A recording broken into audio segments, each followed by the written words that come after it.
Good evening, all. We hope you are all doing well and staying safe.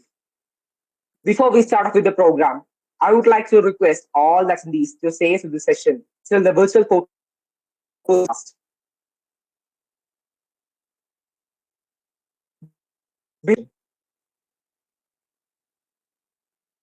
IEEE Rastriya Chapter welcomes you all to the third session of the Robo Crewtales, the accelerating talk sessions, where renowned women engineers from the robotics domain engage and enlighten us with their professional experiences.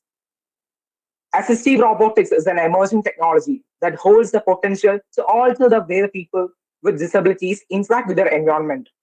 It offers a unique occupancy to increase independence and enhance the quality of life of the individuals with wide range of physical and cognitive impairments. Now, I invite 𝗔𝘀𝘀𝗶𝘀𝗁 to deliver the welcome address. Jiva, please. Thank you, Devanath. Good evening, everyone.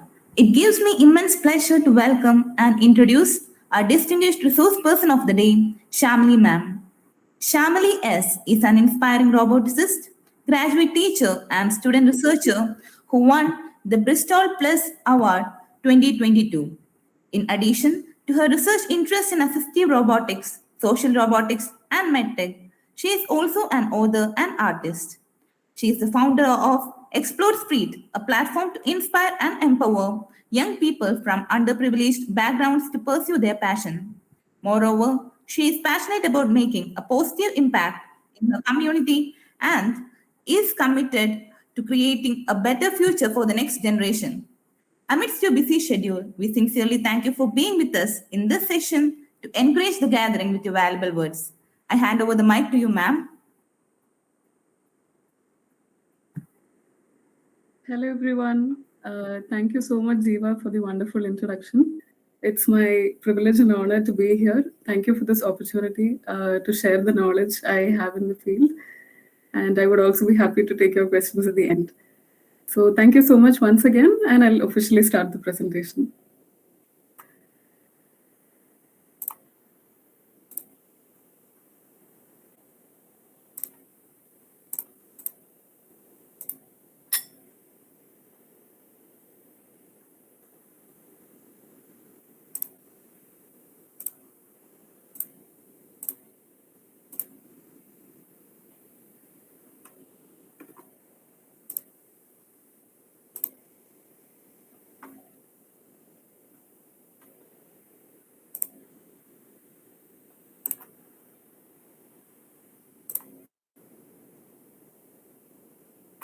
Are you able to see my screen? No, ma'am. Yeah. We can see. I can see.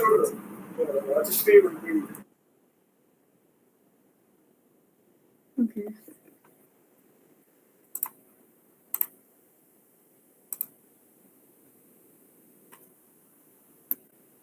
All right. Assistive robotics and its applications. My name is 𝗙𝗪𝗍𝗀𝗁𝗍, and I'm a master's graduate in Biorobotics.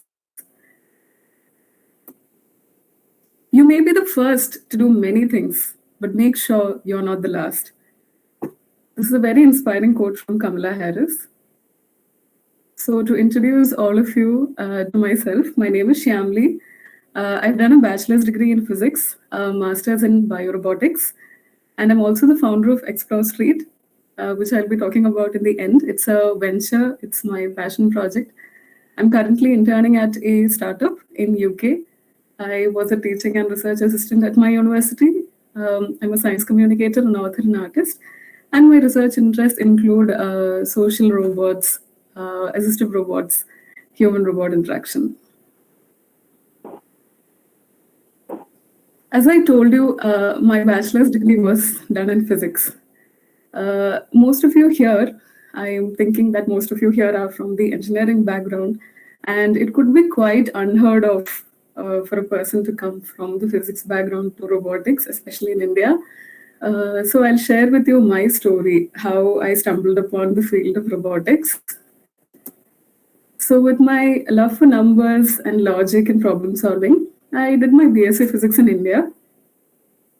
That is when, during my second year, there was an opportunity to take part in a student exchange program. So there was a college in US and our college in India. They were having a tie-up to conduct student exchange programs where students from both countries go to each other's countries so that we get to experience a study abroad feel. We get to attend courses. We have a guide who will be leading us through projects and introducing us to multiple interdisciplinary fields. So there in USA, I met a professor called Dr. Mark, who was a biophysicist by PhD. He was a physics professor as well as doing robotics for his students, for both undergrads and master's students. So that's when I came across this, like, okay, wow, that's really amazing. I never thought physics people could, do robotics. And he just introduced me to the simple Arduino first. And then from there, I started picking up electronics, microelectronics, and things like that. And I was also fascinated by how different subjects can be connected together. So for the person I am, I've always loved a lot of things like sciences, arts. So similarly in robotics was also a field where there was a lot of interdisciplinary things, which I will be talking about later on. So there were many reasons which inspired me to go into robotics. This was my starting point. And then long story short, now I'm in the UK. I'm doing a master's in the robotics field. So MSc Biorobotics, that's the course which I pursued. How did I come into assistive robotics? That's what I'll be explaining here. So firstly, in university, why did I choose to study biorobotics? Again, biorobotics is quite a specific field, which many of you may have heard, may not have heard. So there are different sectors under robotics, like different applications are there: industry robotics,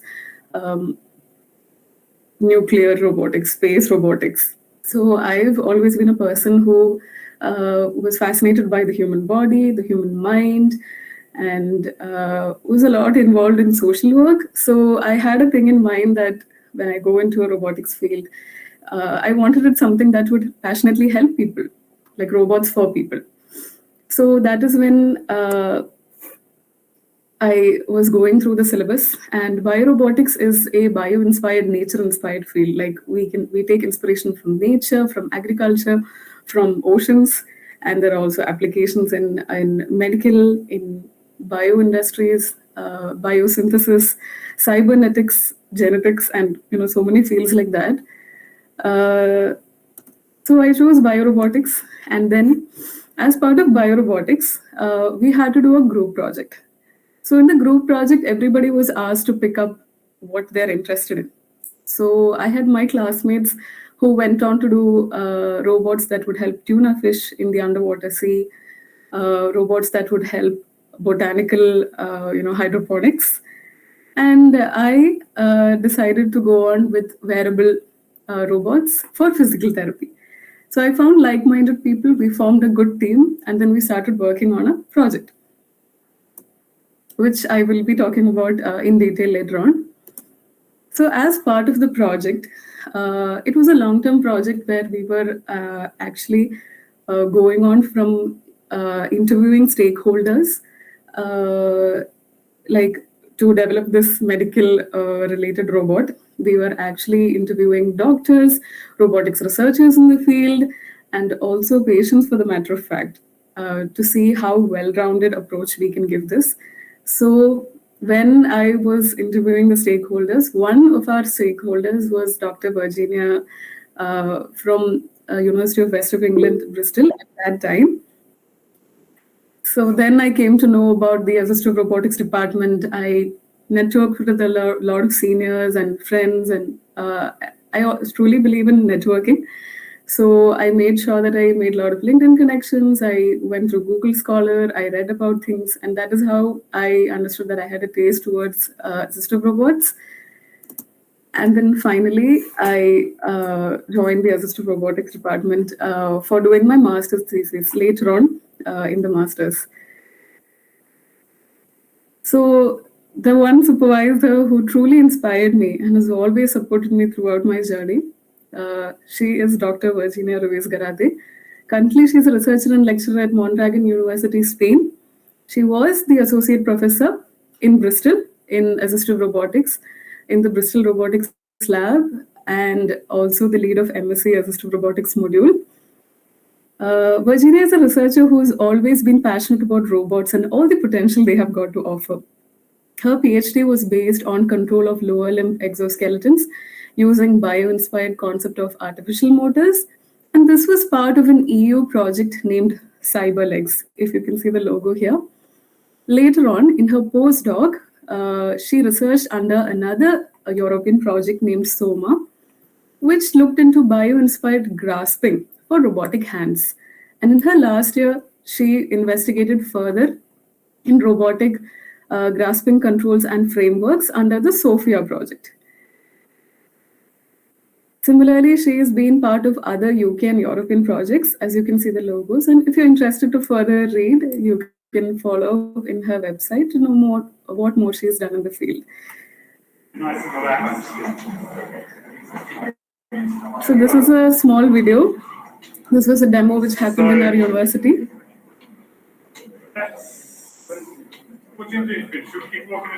So this is a robot which is used for rehabilitation purposes. It's like an exoskeleton suit.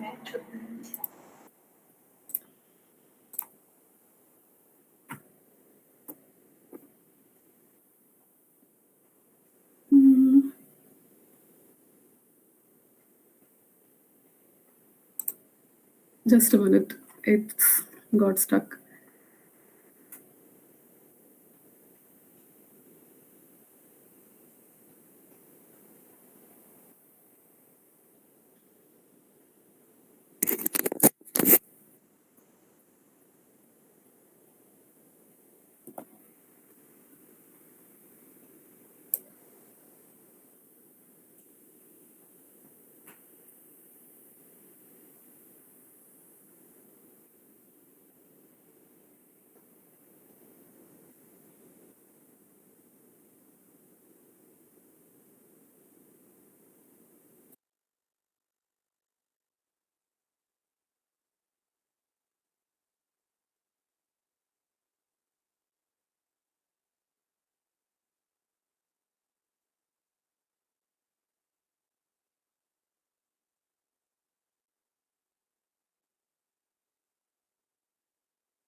Are you able to see my screen now?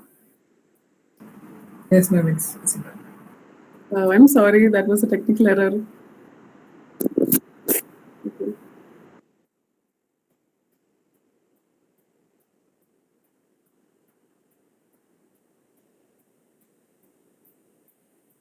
Okay.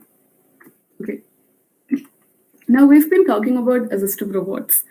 What is the need for assistive robots, first of all? So let's look into some real-world data.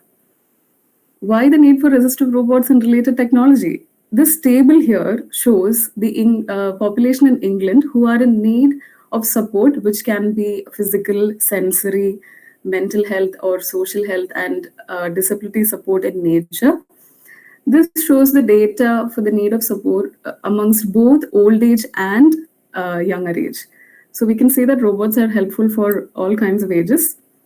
And this particular image here shows the total burden of disease according to our world data as per 2019, which is measured in DALYs, that is disability adjusted life years, which measures both life lost in premature death as well as years lived with a disability. So here one DALY indicates one lost year of healthy life. Technology has the power to enhance human lives, to help them live a more independent and fulfilling life.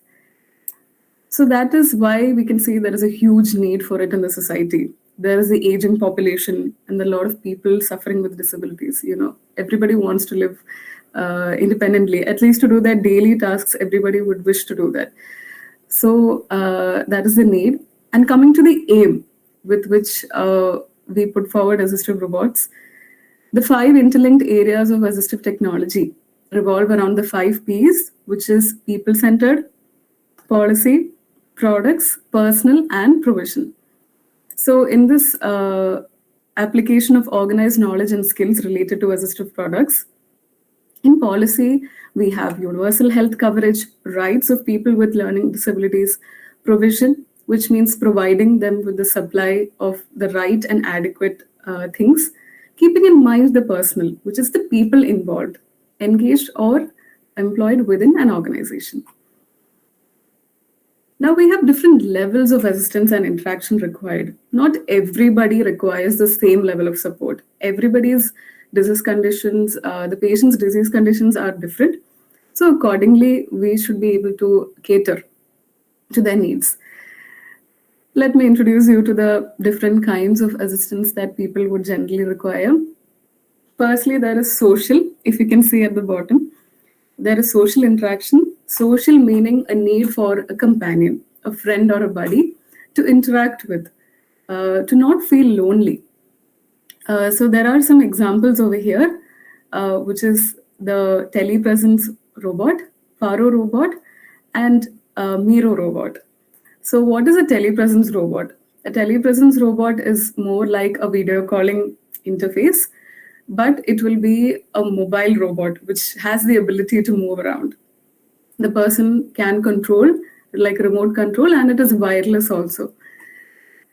The next one is Paro. It's a cute little robot like seal, which is used for therapy, for a calming effect on emotional responses of patients.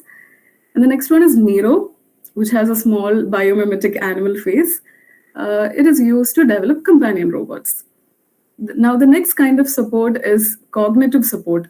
Cognitive means it relates to conscious intellectual activity, like thinking and remembering. Someone who has memory issues, memory loss, and finding it difficult to carry out daily tasks. So here an example given is the Pepper robot by SoftBank Robotics. The next kind of assistance is assistance with physical tasks, simply to enable smooth functioning of daily activities around the house or in the workplace. The example given is the Tiago robot by PAL Robotics. And last but not the least, physical mobility assistance, moving from one place to another. Mobility simply means moving from one place to another, helping you walk if you have a disability or injury. Here, the Leo robot is a human-friendly mobile robot designed to support people, helping them in nursing homes, rehabilitation centers. The Leah robot, this one, which I'm pointing at, is an innovative personal care assistant, which helps to live independently and also to help old people be more active around the house. The next one is an exoskeleton. It's a wearable powered suit which provides ergonomic structure through electric motors, pneumatics, or hydraulics, or other such technologies.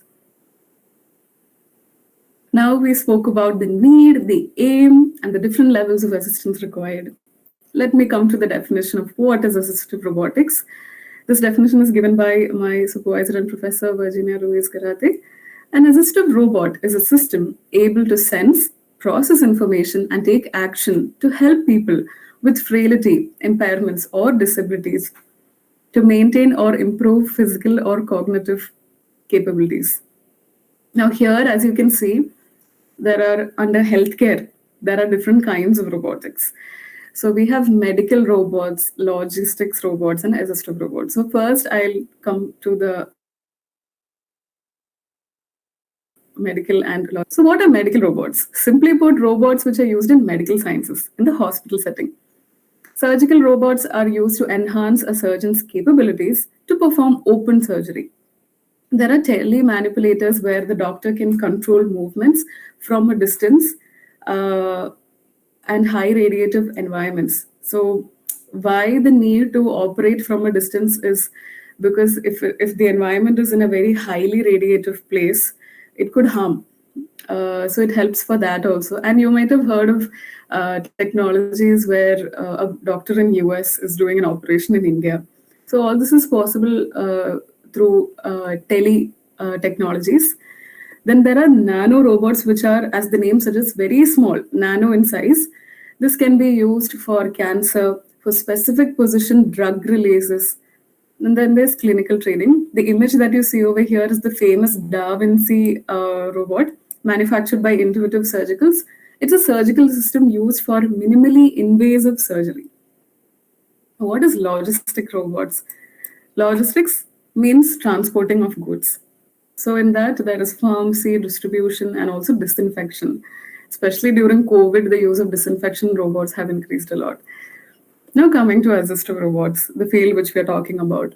We have physical assistance as well as social assistance. I'll be talking about each of these in detail. In physical assistance, we have autonomous mobility, rehabilitation and wearables. And in social assistance, we have social robots and telepresence. What are the challenges one would face when dealing with assistive robots? We have technical challenges, which are challenges addressed with existing expertise, protocols, and technology. They can only be addressed with the existing technology, isn't it? Now, coming to the design, the adaptability is the capacity for it to modify according to the user's needs. Then there's ergonomy, designed for efficiency and comfort in the workplace. The next point, robustness, as you can see here, simply means being efficient. The capacity to deal with errors that could pop up in the software execution. Like if the robot is going to keep on breaking down, that's not user-friendly. So it should have the capacity to deal with a large number of errors. Then safety and reliability, of course. The patient using it should be safe. And things like that. Adaptability and interaction, the human-robot interaction. Coming to the social aspect, trust. Trust is very important because imagine that you're having a robot that has to do a medical procedure on you. You should have trust, right? That yes, I am safe and the robot is all good to go. Also, in the case of a social robot, coming to the next point, acceptance, embodiment, and usability. In one of the previous Robo Crewtales, 𝗥𝘀𝘀𝗶𝗃𝗏 had talked about social robotics, in which she had talked about embodiment and morphology, the way the robot looks. So if you give a very scary looking robot to a child, the child would get scared. But rather using a child-like figurine, like robot, maybe like the Now robot, would help better. And the child would feel like, okay, the robot is also one amongst them. Similarly for old age people. So according to the user's needs, they should also be able to accept that, yes, this robot is here to help me. Then staying relevant, personalization and adaptation, and the cost and privacy. Privacy is a main thing because the data being driven, the data being taken, will it get hacked? What legal and technical implications does it have? Is it secure enough? Then coming to organizational, there is the liability part, which is who is legally responsible, if something happens to the robot. And if a robot takes in data, who is responsible for it? Are they stored securely? Are they discarded safely? And then integration with healthcare. Obviously, when you work with healthcare, there are a lot of medical laws and regulations that you need to follow. The robot being created should be bound by all the legal aspects and medical frameworks and regulations in place when designing and implementing robots. The next one is International Classification of Functioning Disability and Health, the ICF. The International Classification of Functioning Disability and Health, commonly known as ICF, is a classification of health and health-related domains as per the WHO, the World Health Organization. ICF is a framework, universally, used to measure health and disability at both individual as well as population level. And it was endorsed by 191 WHO members, and it is described as the standard, international standard to describe and measure health. Now, in this particular biopsychosocial disability model, there is a health condition. Then when you branch out, you can see we have to take into consideration the body functions and structure, the activity, and the participation. Let me give you an example. If you're taking leprosy or diabetes, or for the matter of fact, any health condition on the top, here I'll choose leprosy as an example. Leprosy is a contagious skin disease leading to deformities. So, as a result of leprosy, the body function and structure, what would happen? What is the impairment that is happening? Loss of sensation would be there. Loss of sensation and different things like that. And activity. What is the limitation that the patient is facing? To grasp objects. Difficulty to grasp objects. And then participation. What is the restriction that the patient faces as a result of leprosy?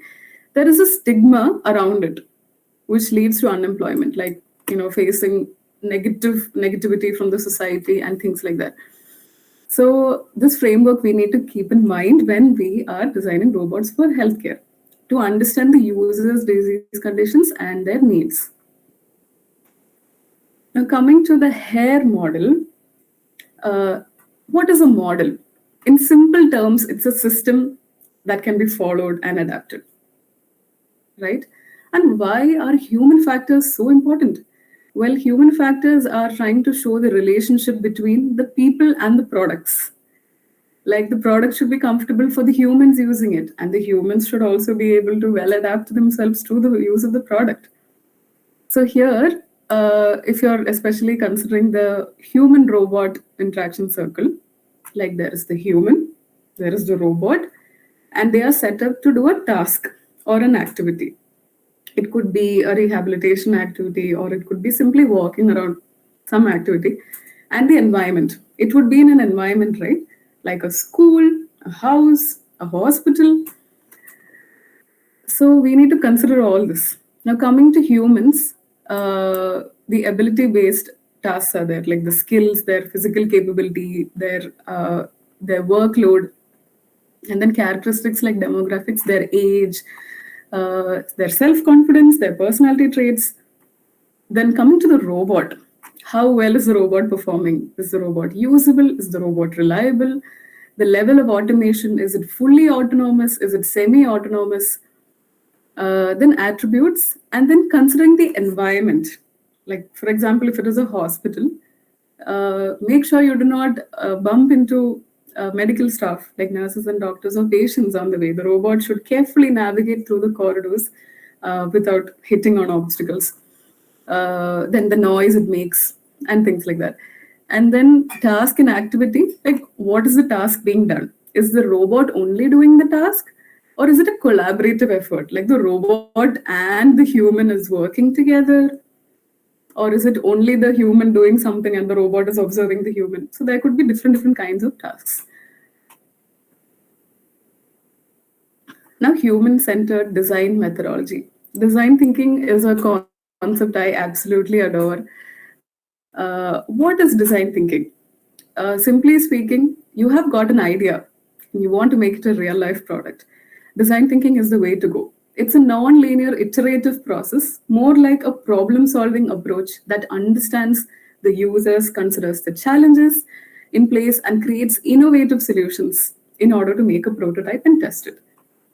So, robots for humans, right? This is the whole concept behind assistive robots. Hence, it is important to build and design robots for the humans, like around the human needs. The first point being discover and empathize. Empathize simply means to understand the feelings of another, understanding the user's needs, interviewing with the carers and users and therapists, understanding the existing care process. So, for example, if you're making a robot for healthcare, you would try to see what is the current medical system? How are things going right now? And if a robot comes, how can the robot make it better? Can a robot solve a particular problem that is there? It could be as simple as waiting long queues, or it could be like a patient is wanting to have therapy sessions, but maybe the medical staff is short and the patients are not getting enough therapy sessions. I'm just saying potential problems that could be there. It could be anything that you identify through your research. So if a robot comes, will the robot be a good assistant for the doctor, for the therapist, to help continue those therapeutic sessions? Anything. So we are trying to identify that. And then now we come to defining the problem. So we are trying to understand them and then we define the problem. Like we need to identify a research problem, right? When you are going to start or conduct a research, that is what later on leads to an entire thesis or publication.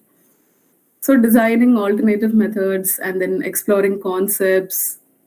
And then after that, ideate. Ideate, the word simply means form an idea. And ideation can be done through a focus group.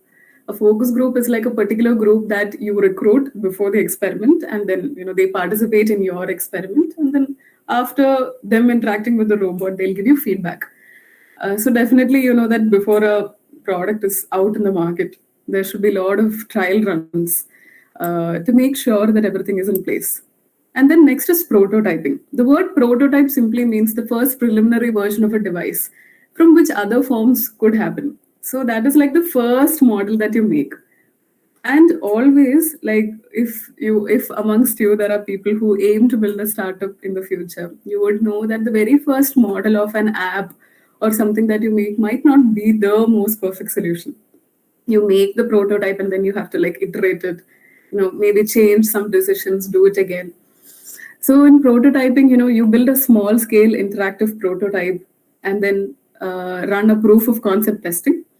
And then testing is simply a procedure to establish its quality performance. Like finally you made the prototype and you're testing it in the real world environment to see how it goes. Now, I told you that design thinking is not like strict steps. It's actually a process. Now, why I said it's a process is because if you can see the arrows coming and going, yes, you empathize the situation, you create an idea, and then you create a prototype. First, you create the prototype, like you develop an app for, say, mental health. Maybe that app is not exactly as functioning as you thought, or maybe you found some bugs or errors. You would want to resolve it, right? So you'll again go back to defining the problem or ideating the solution. Then again, you would create the second prototype, and then you would test it. At some cases, the app is perfect according to you. But when you put it out into an audience, they might come back with feedback like, maybe this could be better, maybe the user interface could be made more user-friendly or things like that. And then from testing, you would again go back to reiterating the prototype. That is what this simply means. The same is for robots. Now, when you're designing, there are 7 principles of universal design which has to be kept in mind. Firstly, it's equitable, whether it's fair and impartial, that the product produced is not just for one section of the society, but rather it is catering to all kinds of people. So that equality, it's catering to all kinds of disabilities. Then the second one is flexible. Flexible as in, is it able to modify according to different situations and different people's needs?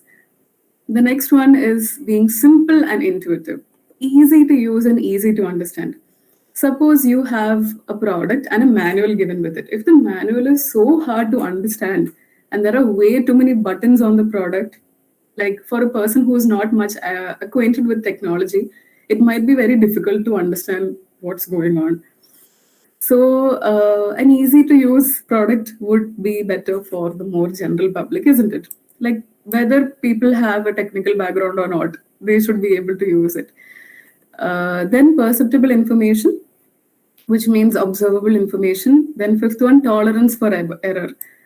Something that we spoke about earlier, the capacity to handle errors in a software, mistakes. Like, for example, if a user presses a wrong button, it should still be able to come back to the beginning properly.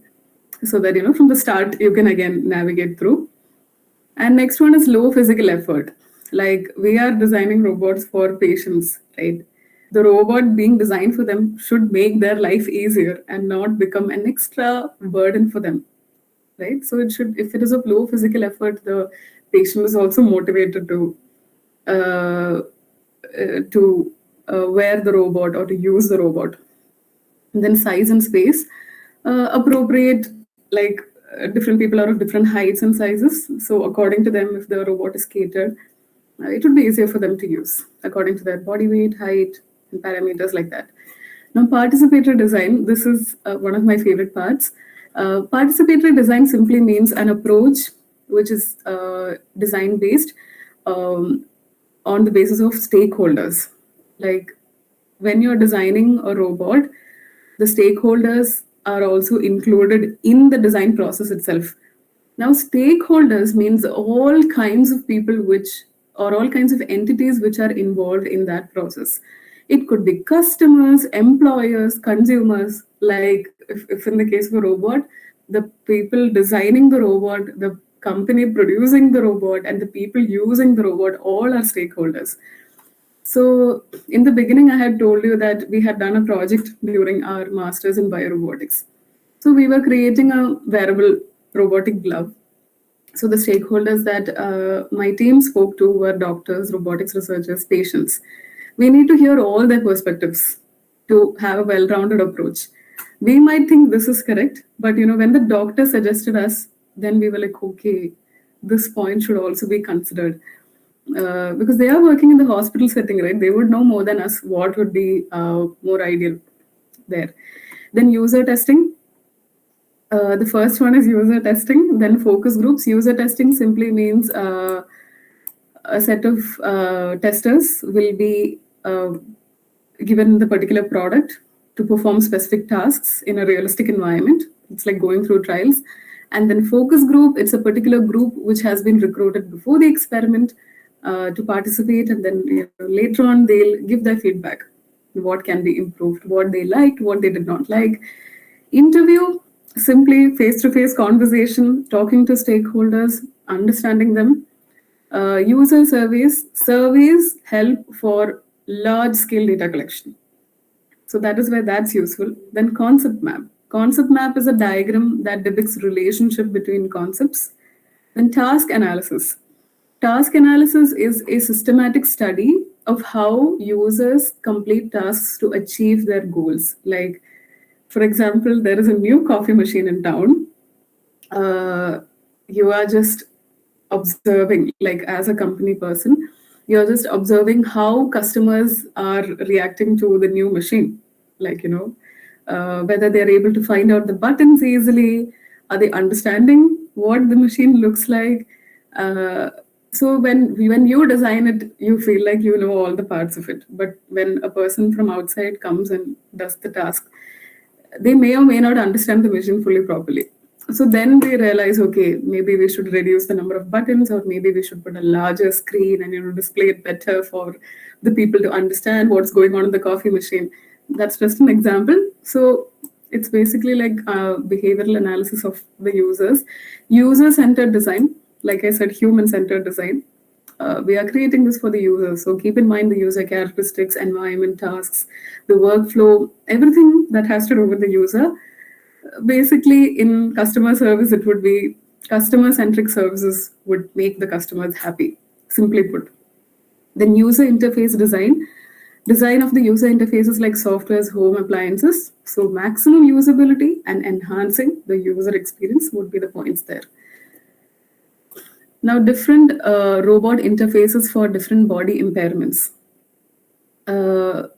Simply put, input is what comes from the person to the robot, like whether it's a physical need or a cognitive need or a social need, and output is what the robot gives back to the person.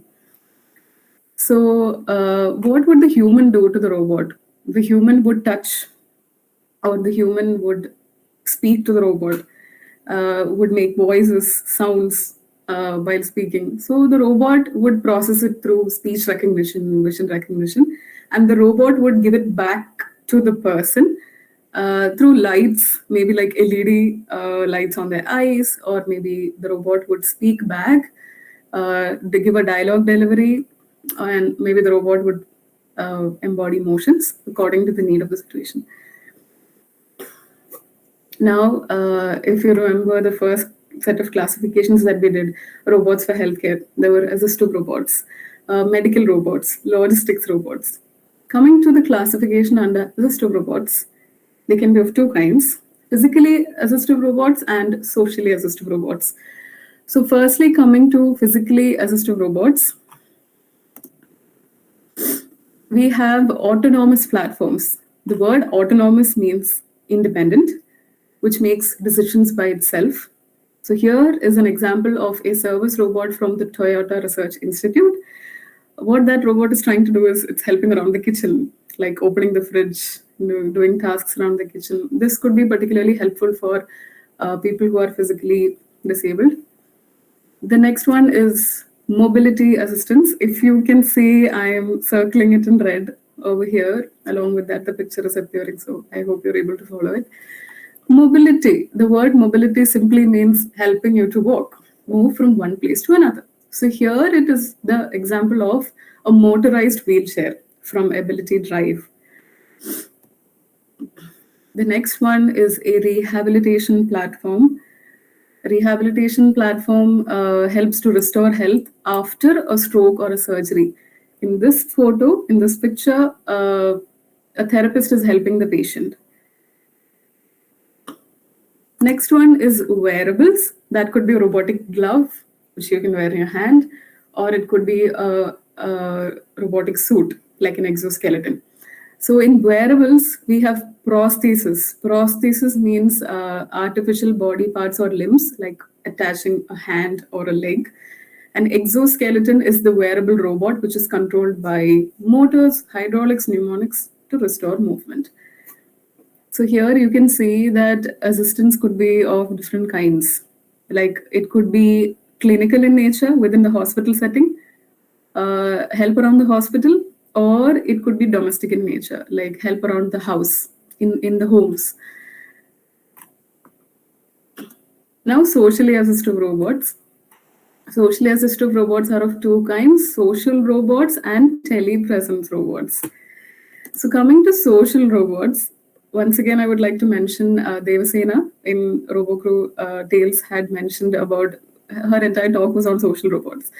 So there she had mentioned different characteristics like morphology, embodiment, and various others. So these are social robots itself, but when they are used for an assistive purpose, like in a healthcare or home setting for an assistive purpose, then it becomes socially assistive robots. I hope the definition is clear. So putting social robots into an assistive use. So here you can see this robot is called 𝗥𝘀𝗀𝗋𝗄. 𝗥𝘀𝘀𝗀𝗋. So that robot is for people with dementia, Alzheimer's, where they won't feel lonely and they feel cared. So that is for older people. And this one is for children. This is a child with an autism spectrum disorder. So that is the 𝗥𝘀𝘀𝗶 robot by 𝗥cie company. And then next we have a telepresence robot. A telepresence robot, once again, I repeat, is a remote-controlled wheeled robot with a wireless internet connection. So this is from Biorobotics. It's a famous company in this field. Once again, going back to the beginning, I had mentioned that interdisciplinarity is one thing that really excited me into robotics. As you can see, it's not just engineers that are involved. There could be physicists, mathematicians, psychologists to understand the human mind, doctors, and physiotherapists, even the legal side for the matter, like ethics, law.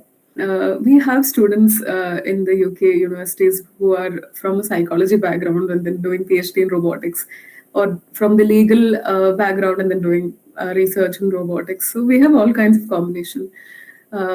And yes, computer science, mechanical, electrical is definitely there, as you all know.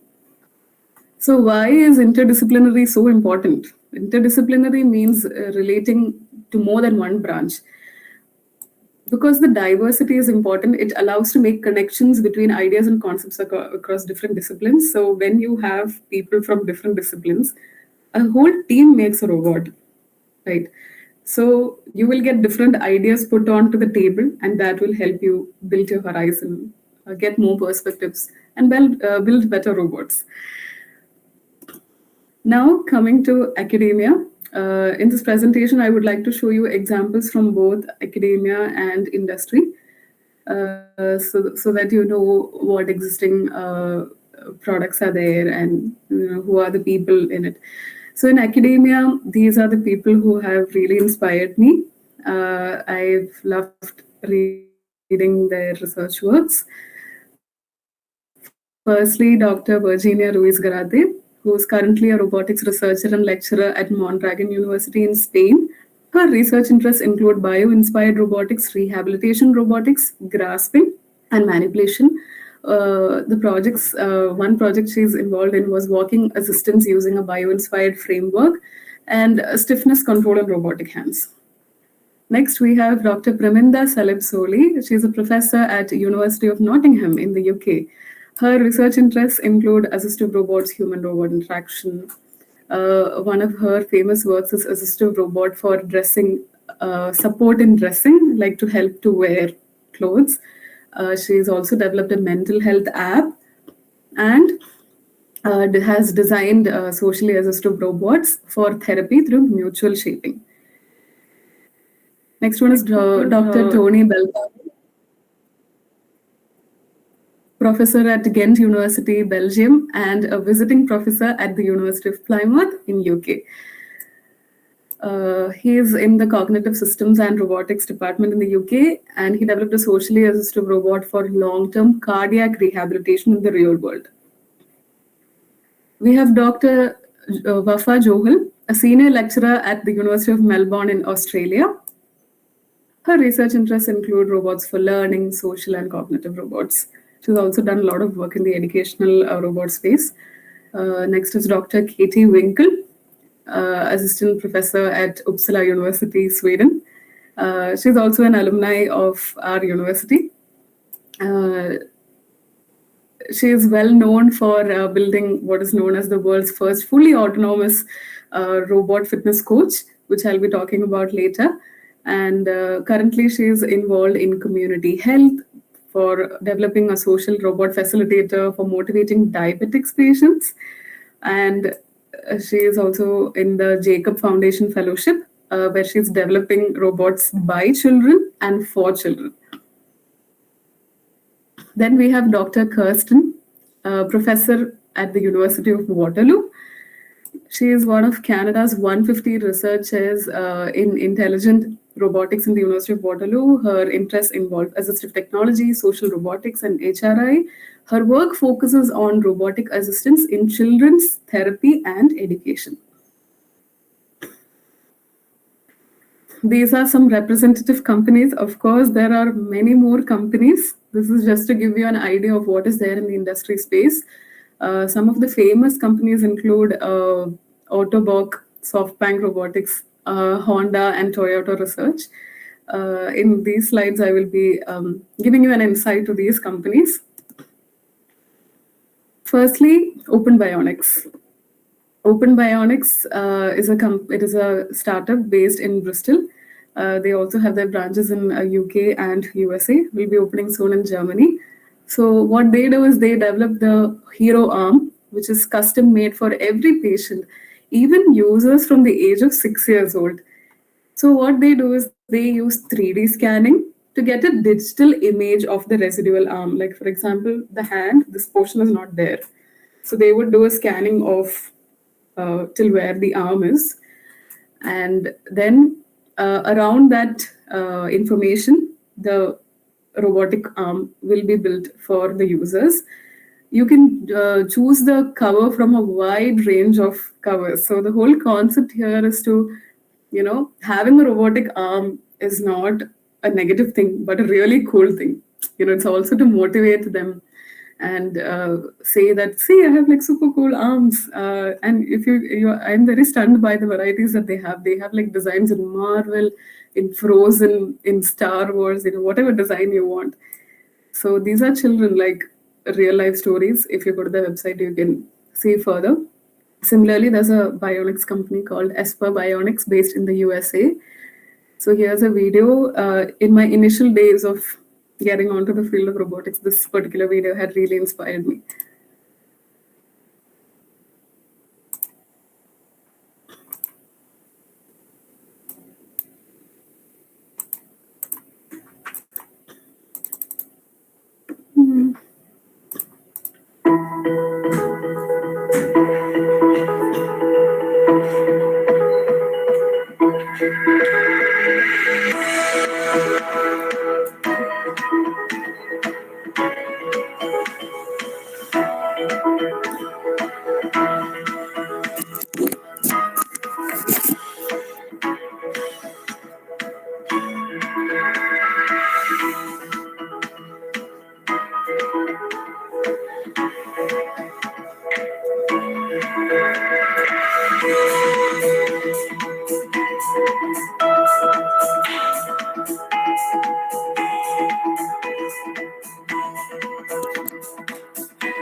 Wow, it's like that girl got superpowers.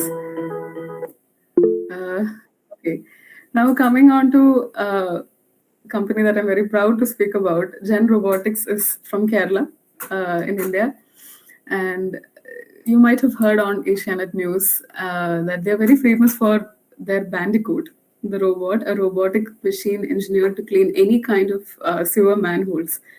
The latest product is 𝗔𝘀𝘀𝗃𝗏. This one, it's a rehabilitation platform, a robotic gait training platform.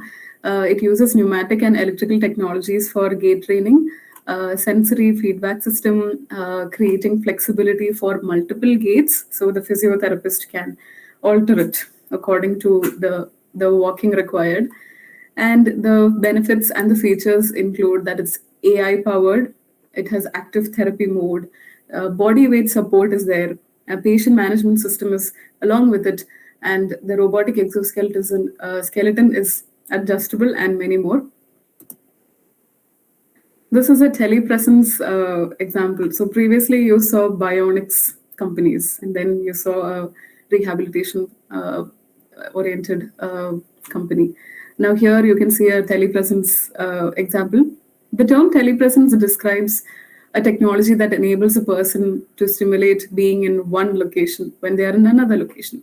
This includes observing surroundings of their virtual location and interacting with objects and people in another location. So you might be wondering, this is like a normal video call. It's like a tablet. Then what is the use of this robot? So let me tell you, there are added on benefits to it. It has a maximum wide HD view, which means it can actually see a lot more in vision. Remotely, it can move around. Like if I'm controlling it on my laptop over here, or if I'm just sitting in another place, and I was not able to travel to a far-off event for far-off country for any particular event, I can send my telepresence robot there, and it could still feel like I was attending the event in person. There is good audio quality, and it does not require another device to connect with others. This has different applications. So firstly, education. When students are unable to attend class due to illness or any particular condition, they can be a student in the class with their telepresence robot. Next one is hospital teleconsultation. Doctors can visit patients remotely. So this could be according to the need of the patient. Like if the patient is in such critical condition that yes, the doctor should be there in person, then yes. But if there is a possibility for giving medical consultation through a digital platform, then this is one of the ways to do it. One person can do. And then we have pediatric care. Pediatric children who are in hospitals for a very long time. Telepresence could help them keep them connected with their family and not feel lonely. Then in independent living support, old age people who are staying alone in their homes. Not everybody knows how to use a mobile phone, and not everybody is that much, especially in our older generation.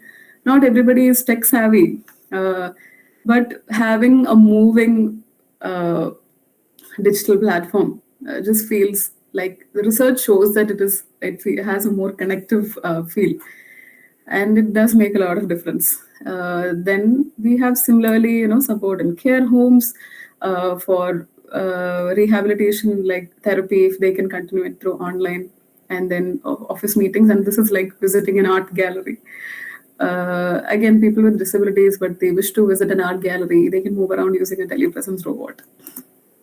These are other examples of telepresence robots produced by the same company. Service Robotics Ltd. This is a startup based in Bristol. Their product is called 𝗔𝗽𝗽𝗹𝗶𝗰. 𝗔𝗽𝗽𝗃 assists adults at greater risk of loneliness with remote care services using a digital companion robot. So this is a social robot which does not move, but it has like a digital face. So they have inbuilt a lot of features into it, like entertainment platforms, including Netflix, YouTube, or even reminders like, drink water on time, hydration reminders, eat medicines on time. So some people are just forgetful. They need a constant reminder. And also, 𝗔𝗽𝗃 has the feature of emergency calling, or connecting to the carer, connecting to the family members, and things like that. Also, it helps when there is a shortage of care home workers. So it can be mobilized accordingly, like people who are completely bedridden and actually need a physical support. If there is less staff, they could be allocated there. And using such robots, the rest could be digitally monitored rather than not being able to reach out to them at all when they need care. So this resolves part of the staff shortages issue, like especially in UK in healthcare, there is a lot of staff shortage. Next one is Biorobotics. Biorobotics is in Bristol, but not in UK, in the US. The names of these robots are 𝗏𝗶𝗃, 𝗎𝑚𝑖𝑠𝑡𝑒, and iPal. They are collaborative robots that build systems and software to help children in the autistic spectrum. They have robot-assisted intervention for autism and special needs. This is another company based from Luxembourg. So 𝗥𝐴𝑖. They developed the QT robot, QT. So that's QT robot, which has expressive social faces, and it's used for assisting children in the autistic spectrum and special needs, and for human-robot interaction research. This is PAL Robotics. This is their famous robot called 𝗔𝗽𝗽𝗹𝗶𝗃. They develop robots for logistics, service, and retail. They're a leading robotics company in Spain. This is 𝗔𝗽𝗽𝗹𝗶, a physically assistive robot, and this is 𝗔𝗽𝗽𝗹𝗶𝗃, which is a socially assistive robot. So 𝗔𝗽𝗽𝗃 helps in navigation and manipulation. Like, it's got two hands, it can pick up objects and move around. And then 𝗔𝗽𝗃 is a social and collaborative robot. Like, it shows expressive gestures and behaviors. So it's ideal for cognitive support. That's a photo of me at a conference in Italy when I met 𝗔𝗽𝗃 robot in person. So these are examples of other universities and labs in the UK. I thought it might be useful for you to know more. I have been talking about my university. I will be detailing more about it. These are just other examples also. If that is any inspiration to you. So in the Manchester University, we have Manchester Institute for Collaborative Research on Aging, and they specialize in assistive robots. Cognitive Robotics Lab in the School of Computer Science is also there, which does a lot of innovative research. Imperial College London, well known for research in medical robotics, especially surgical robotics. They also have groups and labs based on assistive robots, personal robots, and they have a program called Assistive Robotic Transport for Youngsters, where they develop robots for people with disabled needs. Then we have King's College London, which has a famous Social and AI Robotics Lab, SAIR. University of Cambridge, they are currently doing affective computing. So they have been working on social robot for mental well-being in the Rainbow Group under the Computer Science Department. University of Sheffield, they have a humans and robots group, where again there is assistive HRI medical. University of Nottingham has a cobot maker space. It's a research and development space which facilitates exploration of robotics research and design. Then we have University of Hertfordshire, which has a robot house. So a robot house is like a assisted living studio. It's like a house, like a flat or a small house, where there are robots. Like there's a kitchen, there's a bathroom, there's a living room, and then there are robots. So it is to see how robots would be in an actual setting, like in an actual house setting. So they're trying to stimulate that. So they've been having very active research in this domain. Then there's National Robotorium, which is a very leading research collaboration space. They are a collaboration between University of Edinburgh and Heriot-Watt University in Scotland in the UK. So this is going wider in and around Europe.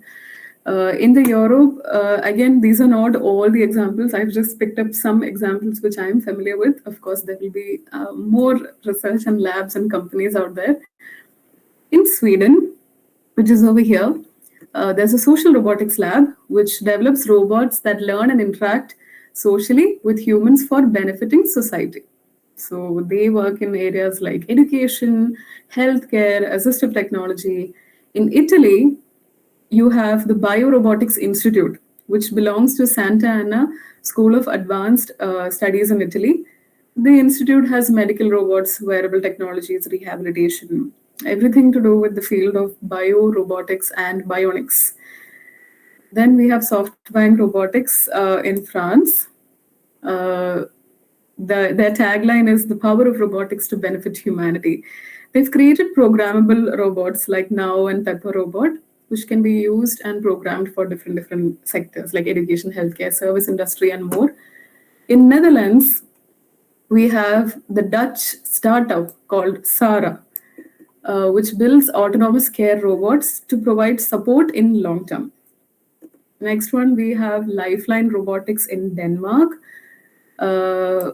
They are known to have built the world's first automatic swab robot, during COVID.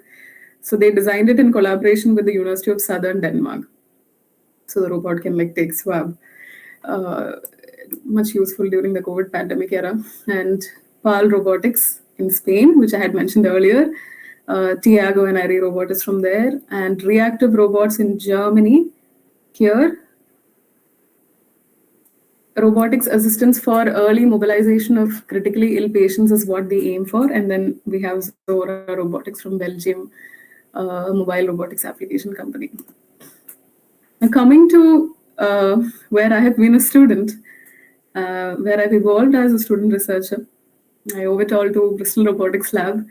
Bristol Robotics Lab is in the UK, established in 2004. It's the largest academic center for multidisciplinary robotics research in the UK. It's a collaboration between University of Bristol and University of the West of England. And it's based in the UW's Frenchie campus. We have a lot of research departments across many areas like human-robot interaction, assistive aerial robotics, driverless cars, swarm robotics, machine vision, soft robotics, biomimetic, and so on. We also have facilities like the RIF, which is this logo, Robotics Innovation Facility.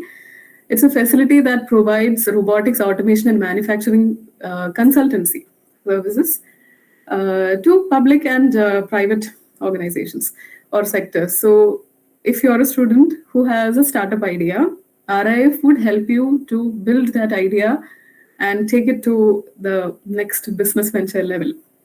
Then we have Future Space, a facility that provides high-tech workspaces, conducts workshops, networking events, and many companies have their branches there, as well as many startups are based in Future Space because they get all the support. University students are also given the opportunity to do internships in these companies. So in my case, my course, MSc Biorobotics, was based in University of Bristol. And my thesis, my master's thesis and my research was in University of West of England. So it's like a combination of the two. This is a video of Bristol Robotics Lab from the UK Festival of Robotics.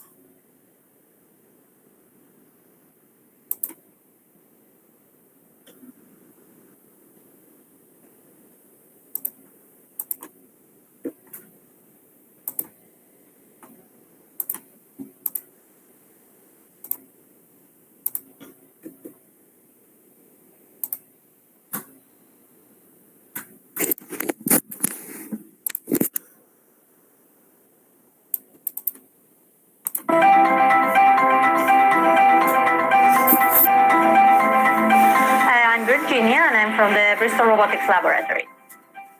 We do a lot of things all related to robotics, of course. We have things like assistive robotics for old people, for frail people.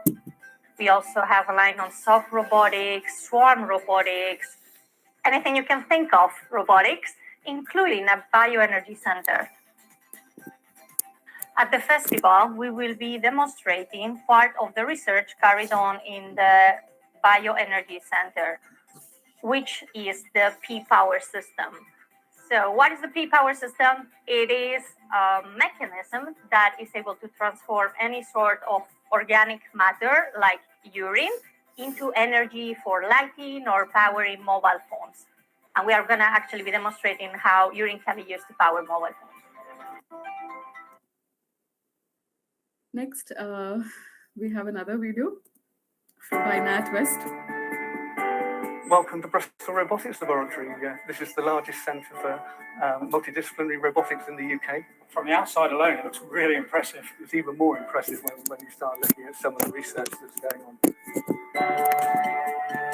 We've got 14 different research areas. The lab is deliberately configured so that you've got the windows so people can look in and see what's going on. It's deliberately designed to assist the cross-fertilisation of ideas between different researchers and different applications. It's a space where people can come and test their ideas. We can help companies deploy and develop technologies. It's about de-risking those ideas and helping them generate profit, introduce new techniques, practices into their businesses. And just around here, we've got some virtual reality, we've got some telepresence robots, we've got some robot ethics studies taking place here. There's the assisted living laboratory. It's effectively a test bed, somewhere where we can pilot new technologies and robotic solutions within a realistic home environment. This is a really exciting area to be working in.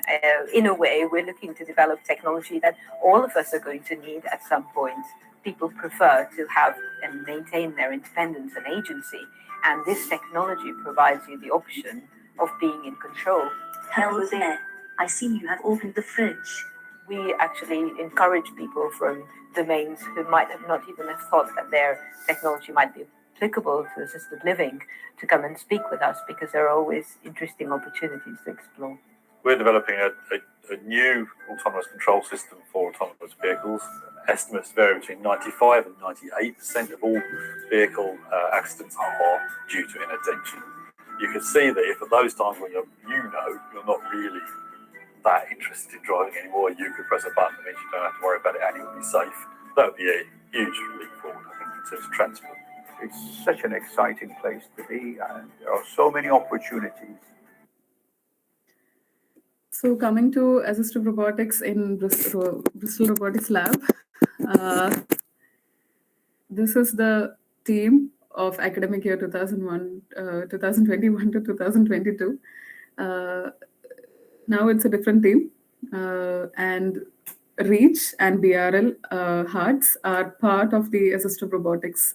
So REACH is a multidisciplinary research group that covers design, development, and evaluation of socially and physically assistive robots, rehabilitation, smart home technologies, wearables, and apps for well-being and healthcare. And BRL HEARTS is more like a student research group where we go for robotics competitions, get together to brainstorm ideas, and events to showcase their work, and even they have designed their own robotics design platform. So that's PhD students, MSc students, undergraduate, and main professors. Coming to MSc level projects at BRL, these two are by batchmates. They've done absolutely wonderful projects. So Joe Jeffock in MSc Robotics, he's done transformers and HRI for delirium detection. What is delirium? It's a serious change in mental abilities, confused thinking and lack of awareness. His project involved interviewing patients using a robot and classifying sedation levels. Further details cannot be furnished right now because this work is under the publication process, will be out soon. Thibaud has done upper limb rehabilitation for stroke survivors using a Franca robotics arm. So here, with the aging population and progress in medical care, it has been observed that there's an increasing number of stroke patients. And it was seen that bilateral exercise is useful and has benefits to stroke patients. So in this project, he was trying to evaluate the level of assistance that could influence using a 6 degree of freedom Franca arm. I was asked to do different moments in this. So I was a research participant for them.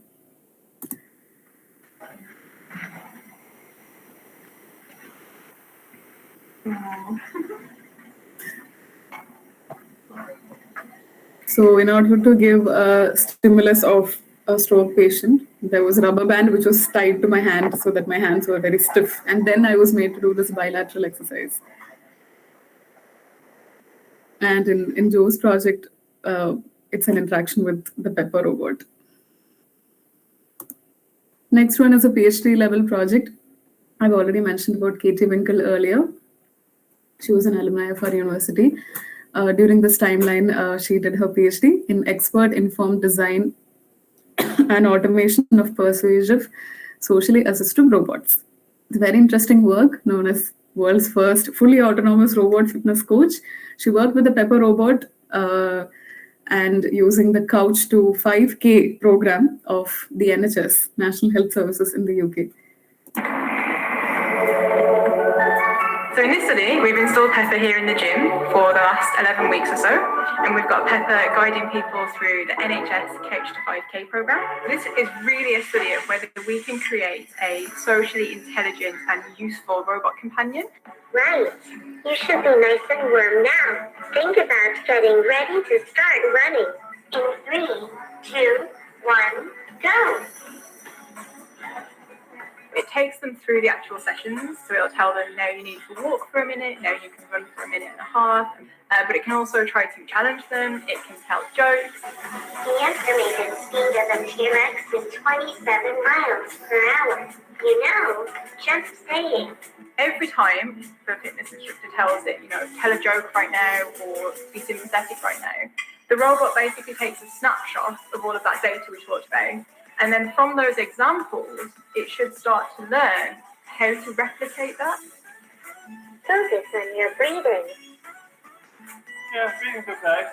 So in terms of the results, one of the things we've been doing in the study is comparing our clever machine learning robot to a very simple rule-based system that our fitness instructor also helped us write. So, if the speed is below this much, then tell them to speed up. Something a bit more traditional artificial intelligence. And our preliminary results definitely suggest that our machine learning robot is preferred. What are those lights saying? Awesome. The work we've been doing here obviously shows that a robot really could be useful in the gym. But the bigger question that we've been answering, which is how can we take a human's social intelligence and put it into a robot? The machine learning that we're using, it could be used in many applications. And I think if we can really create robots that are socially intelligent this way, they know how to encourage you and when, we can be seeing them in health, in education. So I'm really excited to see what contribution we can make and where we can take it next. Okay, so till now I have been talking about a lot of other projects, industry, academia, what all works are happening. Now finally I'll come on to my projects, what I did during my master's journey. So the minor thesis, Biorobotics MSc group project. So in assistive robotics, my minor thesis was based on physically assistive robot in which I chose wearables. So this is the project that I was talking about, that I had a team of like-minded people whom I was working with. So this is our project. As team members, we had one first foreign poster presentation competition for the same. As you can see, let me introduce you to the project. As you look at the images, this project proposes a post-surgical rehabilitation wearable device, and the aim is to provide a flexible and portable physical therapy that keeps patients motivated in completing their therapy sessions. We can see that we observed many patients start their therapy sessions, but they're not motivated to complete all the sessions. And this could lead to immobility and long-term damage if the treatment the sessions are not taken properly on time.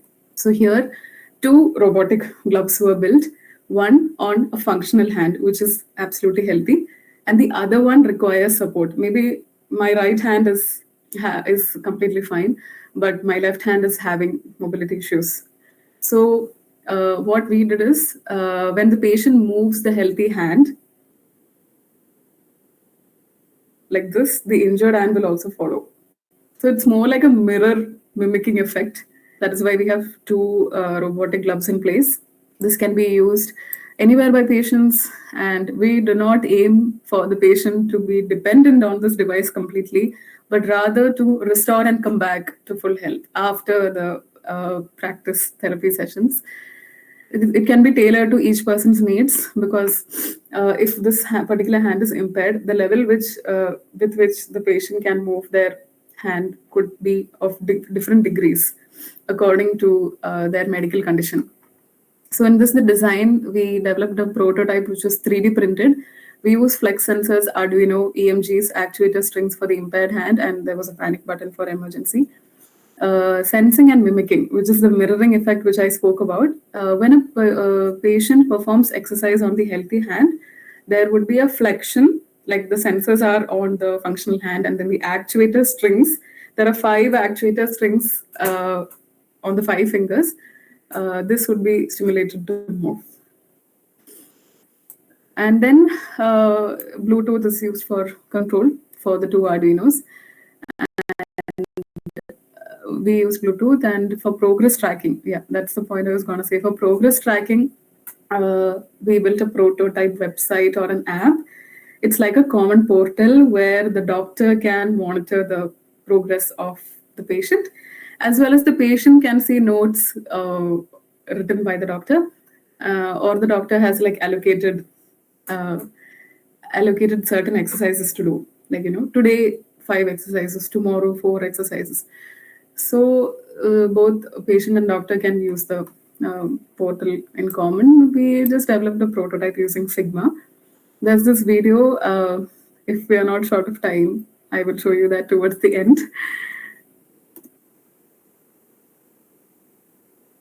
Now coming to my main master's dissertation. My master's dissertation was within assistive robots, social assistive robots.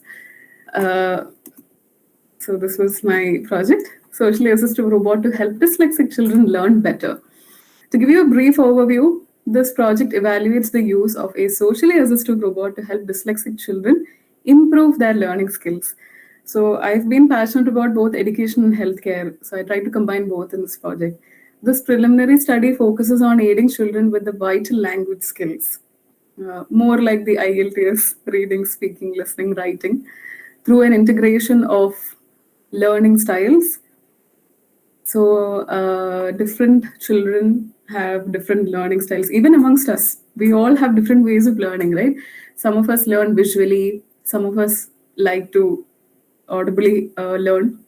Some of us like flashcards and concept maps and bodily kinesthetics. So there are different kinds of learning styles. The human-robot interaction frameworks were developed for this, like child-robot interaction games. I developed 4 games using appropriate props on the basis of linguistics, phonological awareness, after conducting a study on what are the current methods that the teachers in special education schools are using and evaluating on how a robot can make things better for the special needs children. And eventually this would help boost the confidence of these children. Why I chose dyslexia? So look, I personally know in my family and friend circle who have been going through special education needs. That was one reason. And why I chose dyslexia is evaluating the literature review. I came to know that there's a lot of work being done in autism, but not much in dyslexia. So for that gap in literature, yeah. So these are picture flashcards, and these are the spellings which have been displayed and which can be seen from the robot's view. So if you can see this diagram, there's a dyslexia, and dyslexic children would have different kinds of needs. Some people would only face difficulties in reading, while others could have a combination of both writing and speaking together. So it could vary according to the user. That is why we should be able to personalize the robot according to the user's needs. This is the learning styles that I told you. And this funnel is just an indication of what ingredients come into building this game-based child-robot interaction. So firstly, there is learning through play, like children learn better through playing games. And then there's different learning styles. If the same educational material can be taught in or can be conveyed through the learning style, which is the strongest point of that child, they would be able to perceive it better. And then phonological awareness, that is like linguistic studies. So one of the experimental setups, like there were 4 games, 1 out of the 4 was Now Robot. There's a blackboard, and then there's magnetic letters which are used. The robot would say to spell a word like joy, toy, cat, egg, or something like that. And the child has to place them on the blackboard using vision recognition. Now would be able to recognize whether it's right or wrong, and then there's a social interaction that's been developed. And the graphical user interface used was choreography and along with Python. This is a spelling game. This is a child-robot interaction. Child-robot interaction is a subfield of human-robot interaction, where researchers are interested to know how children can develop interactions in a social manner. So as you can see, there's a robot, there's the blackboard, and there's the child trying to spell it out. Here's a video of me demonstrating the same. Blackboard in front of you, and then headed by the signs and purple box in front of you. Did you understand the instructions of this game clearly? When you're ready to play, tap my head and we will start the game. Take your time to spell out each word and then tap my head when you are done. I will activate my vision recognition and check your spelling. Can you spell the word joy?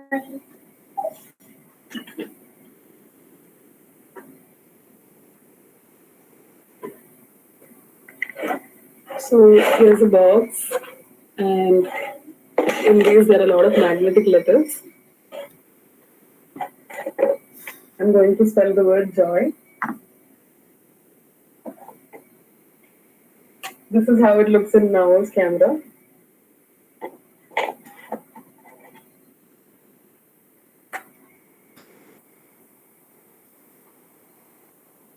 𝗔𝗽𝗽𝗹𝗶𝗰𝘁. Very good.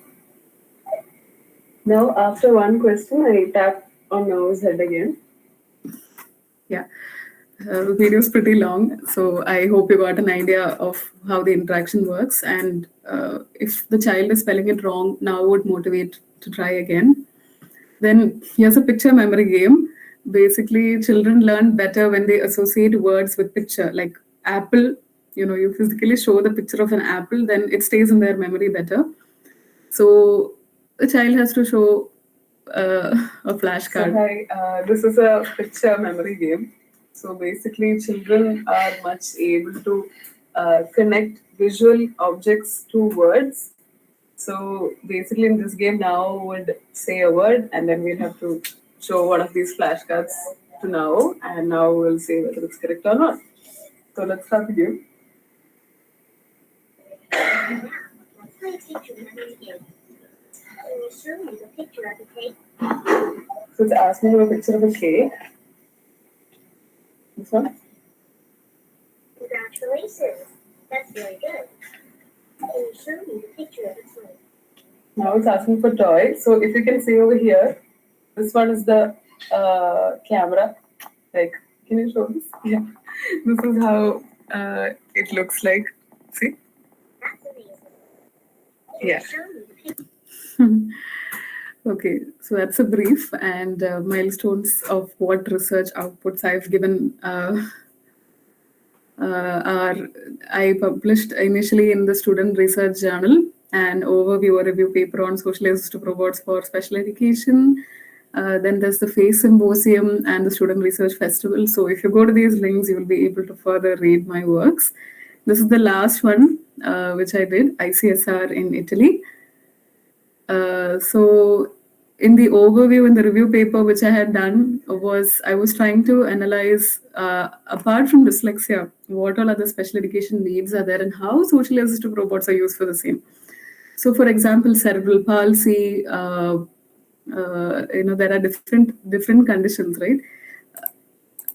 So sorry. Yeah.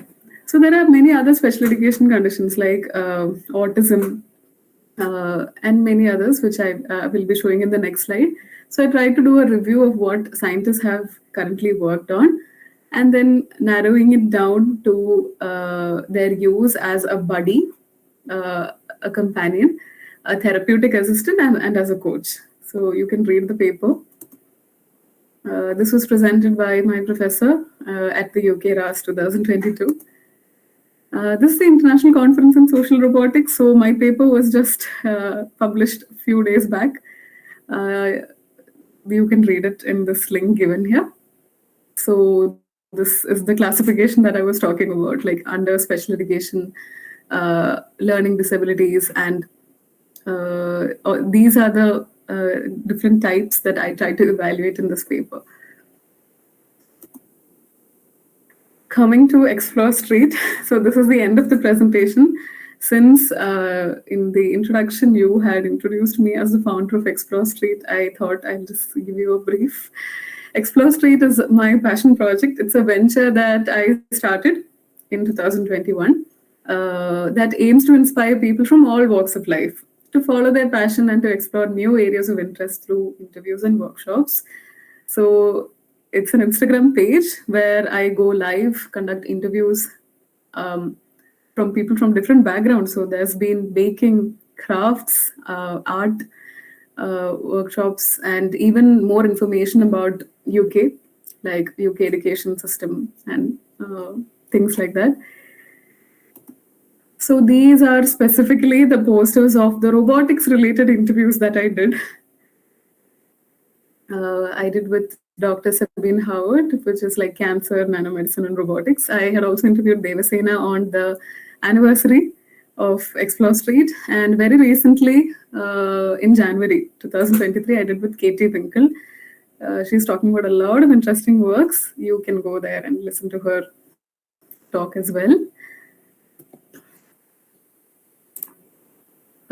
Now I'll just quickly show you the video of my minor thesis.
Mm.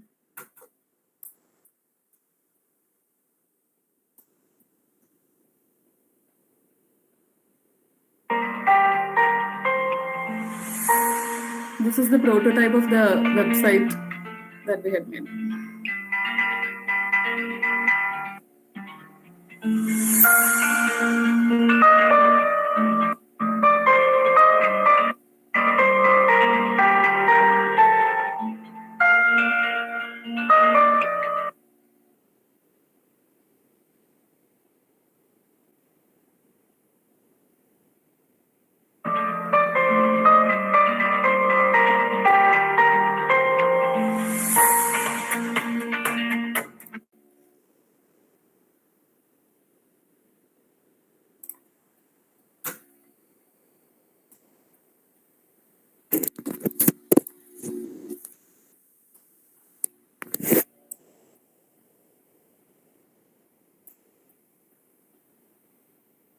Yeah, so that's it.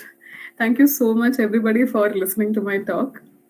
And I think I've gone a bit above time, but thank you for your patience. I hope you enjoyed the presentation and you were able to get an insight of the world of assistive robots. This is my LinkedIn and my email. If you would like to reach out, you can. I'll be happy to help. And yeah, the floor is open for questions. Thank you so much for this opportunity. Once again, IEEE RAS Kerala chapter. That was indeed a remarkable session, ma'am. From a personal note, I would say that your venture was really, really inspirable, enlightening, and I hope everyone of us has a great experience. Thank you so much, ma'am.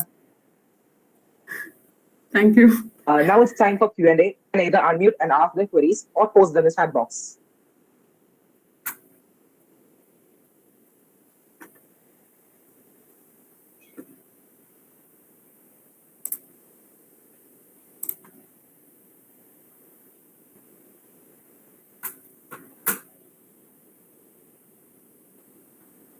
Hello, ma'am. I hope I'm audible. Yeah, yes, you are. First of all, it was a wonderful session, and I have a question. Like, it will feel childish, a little childish, but what is your take on, like, there are several movies featuring these assistive robots as like a danger to human, especially like the recent Malayalam movie like Android Kunyapan 2.0, which showcased the assistive robot, but like in later it turned out to be danger to the, like, you know what I'm saying. And there are several animation movies like recently I watched a movie like Ron's Gone Wrong by Disney. There was like a companion robot. It was a millions of companion robot, but one of the robot went like haywire, and it caused like massive global disaster. What is your take on such things? Like, okay, so that's a very good question. I kind of expected this question because everybody wants to ask a roboticist, are robots going to take over the world? Yeah. So I used to ask my professors. They are the first people I would ask, like, what do you think? You have been in this field for many, many years. What do you think? So I will give their opinion, and because I agree to their opinion. So my teachers have told me that we are still in the beginning of the evolution of robots. AI has is going quite ahead. Like, it's really progressing. Robotics is also definitely progressing, but it's not like in all parts of the world. It's not there right now. It's still developing, and we are in the beginning stage. The potential could be huge. So right now, evaluating the present, the researchers say that we release a robot into the market after looking at all the ethical side, the legal side, medical frameworks, and taking into consideration all these things. And at the end of the day, a robot does not have intelligence of its own. It's what we program. But of course, I understand artificial intelligence could take this to a whole next level. We don't know what will happen like in the next 100 years or so. But right now, researchers have a positive take on this, including me, that robots are to help people and not to replace people. So I would stick on to that. But we never know what will happen in the future. It is a debatable question. I hope that answers. Yes, ma'am. Yes, ma'am. Thank you. Hi, Shamli. I hope I'm audible to you. Yes, you're audible. Yeah, so I have a question. Few minutes back, you have been telling that the robots they do not have the ability to think, and it's how we program. So I think I've read somewhere that there is something called as machine learning. Yes. And once you program, I don't know if I'm correct or wrong. So once we program the robot, then because of the machine learning technology, the robot start to go along with that flow. So with regards to the question asked by Ashwin, I guess, so do you think that in the near future there will be a day when some kind of programming can go wrong, or the AI could take over? Okay, so robotics and AI, artificial intelligence, are two separate things actually. So initial days, even the small Arduino projects that we make, it's just we programming the code and making it do as it is.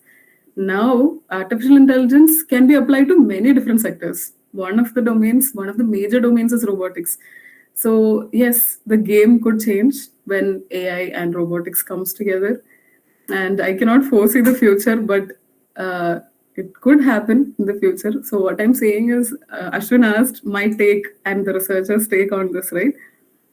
Which is why I said, like, researchers' point of view, they always want to support mankind, from at least most of them. But yes, machine learning is amazing us in multiple ways. It could happen. There could be a time when fully autonomous robots are being developed, isn't it? Where the human is not required. So we could go there eventually in the future. That could happen. Thank you for the answer. Hello. Hello. Am I audible? Okay. I have a general question. If a student from India, like particularly from Kerala, if he or she have an idea to build a social cause robot, and to build a robot, it might have it's a bit complex thing, like technically or financially. So what all opportunities or support opportunities the student could avail to build that robot? Okay. So are you specifically asking in the Indian context? Like only in India or abroad universities also? In the global level also. Okay, in the global level. Okay. So coming to India, I think I studied my master's in robotics abroad. So I'm more familiar to the UK setting. But in terms of India, it is in the beginning stage. Yes, it is growing. I can see a lot of passionate youth which are coming forward, but it's still in the growing stage. So we do have like centers in IITs and IASA and all with the research and development support. If you could send me an email, I will research more into that and send you back more information. Right now, I would like to talk in the UK context, like what I have personally experienced after joining university. So like I told you, Bristol Robotics Lab, where we did our research, is a collaboration between two universities. So we always had two different sets of faculty to approach. And we had RIF, which is a robotics innovation facility, where they have incubation to build startups. You go with an idea. There's a lot of support to get funding also to build your own startup. Yes, it is challenging, technically challenging, financial and things like that. But if your idea is really good, governments are willing to come forward and help. It is not an easy path, but definitely there is help. Then one suggestion which I can say is, in the future, if you plan to maybe study abroad, you could already research about the universities. Like when I chose this university to study, I had already researched about what all facilities are there in the university. Talking about UK, the robotics is very, very variant. The same course syllabus which I am following is not followed in another university. Also because robotics is a very interdisciplinary field. So we could have the health side. Another university could have industrial robotics. So firstly, like if you identify which area of robotics you're most interested in, and then you see whether they have all this, startup incubation support. Then you connect to seniors on LinkedIn, and then definitely you can reach out to help for a lot of people. There is a very big supportive community, not only in the UK, but in many different countries. So I would say for your taste and your likings, pick a place. And if it is in India, if you can give me some time, I will research more and get back to you. Thank you. I hope that answers your question. Sure, thank you.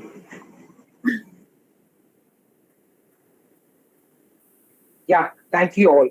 Now, let me invite Ashwin Lal, Design Lead, IEEE RAS Kerala chapter, to propose the vote of thanks. Ashwin, please. Thank you, Devnath. First of all, with a very distinguished resource person, 𝗎𝗶𝗰𝘀 ma'am, it is my pleasure to thank you for presenting us with such a wonderful session that drove us into the insights of assistive robotics and applications. As a token of appreciation, IEEE RAS Kerala chapter is pleased to present you this virtual memento. I ask Devnath to now present.